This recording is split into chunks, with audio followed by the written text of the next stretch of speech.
Hello, my name is Michael Emery. This video is specifically designed to accompany the Applying Anger app. Anger can be a very confusing and overwhelming emotion for many people. I know that in my life there have been points in which I've experienced a great deal of anger, probably just like you have. And the one thing about anger is that it is a tremendous source of power that needs to be processed and expelled from your body. There's also a positive side to anger because it can push us, it can give us the momentum we need to make certain things happen. I really appreciate what David Cates, the author of Unconditional Money, writes about anger.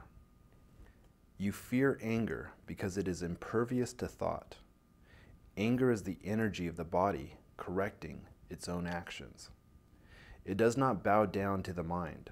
When anger arrives, the body has already decided that the mind will not respond to its feeling messages, and so it takes the matter into its own hands.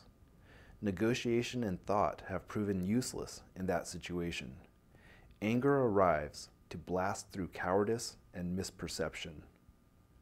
You fear anger because you still fear your own body. You favor the advice of the mind over that of the body and the heart. You do so at your peril. The mind has its advantages, its strengths, and its powers.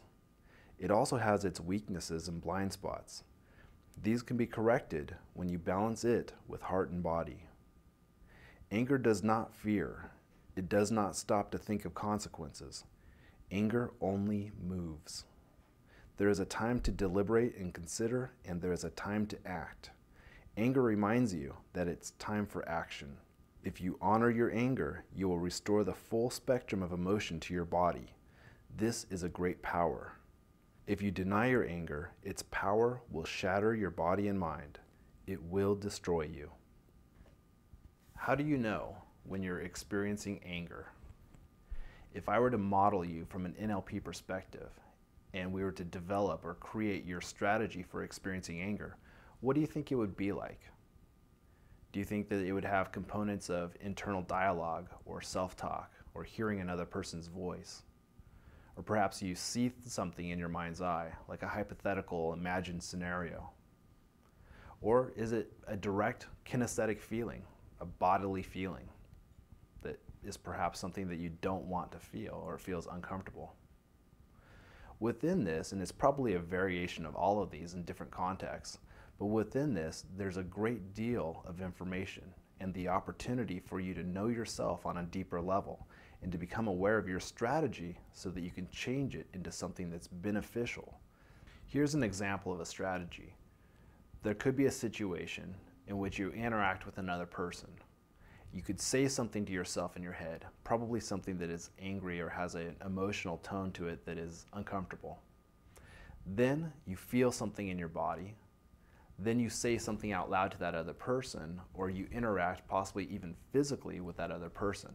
On the other hand, some people go through a variation of something like this, except for it has no external expression. Instead, they bottle it up and they try to repress those feelings. One of the reasons why anger can be a frightening emotion for you to experience, either in yourself or via another person, is because it contains a great deal of uncertainty. You could even consider anger to be a direct channel to a person's values and beliefs because it bypasses the conscious rational mind and it goes directly to a response. In such a situation, anger then manifests what is at the individual's psychological, emotional, and spiritual core. Anger can serve as a great resource for perceiving your shadow elements. And by witnessing your own anger, you'll have many opportunities to become aware of the areas of your life that need work. David Data, the author of Blue Truth, shares the concept of letting love live as anger.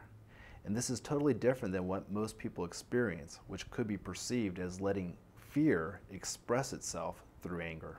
In this book, David Data illustrates the example of a parent walking into the kitchen only to find your infant child with a bottle of drain cleaner lifted to her lips. The automatic response that will come out of most parents' mouths would be to yell something like, "No, stop!" In fact, the force of your conviction might be so strong that your child begins to cry. And you might even begin to cry yourself because your child almost injured herself. This is letting love live as anger, and it carries a sense of urgency, power, and consequence. David Data writes, "Love can be gentle and nurturing, but love can also be angry when you are open, and such passionate love evaporates the moment its urgency has been received. If your anger is love's anger, it comes on strong, serves to deepen communion in love, and then dissolves instantly. It is spontaneous anger and leaves no trace of guilt, no residue of stress. But if you have suppressed your anger in the past, then its unexpressed energy can build up inside of you. When you let out this anger, it can be damaging. It is anger born of denial, accumulated through closure. It is not love's spontaneous anger, but simply old tension that seeks release. It is often best to let loose this kind of pent-up anger by shouting at the sky or pounding a pillow before you approach your lover. Anger accumulated through self-suppression is a tense residue of closure, a kind of waste product worthy of release. This kind of anger can become toxic, hurtful, and destructive.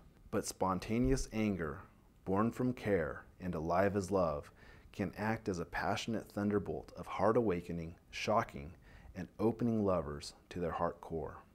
The concept of righteous anger permeates most spiritual belief systems. In the West, we're probably the most familiar with the biblical story of Jesus throwing the money changers out of the temple. These were individuals who had found a way to turn a spiritual practice and a belief system into a money-making scheme. If that example doesn't resonate with you, then you can easily look at a present-day situation in which a politician has taken advantage of the trust of his supporters, or an institution, either for-profit or non-profit, has taken advantage of people or resources.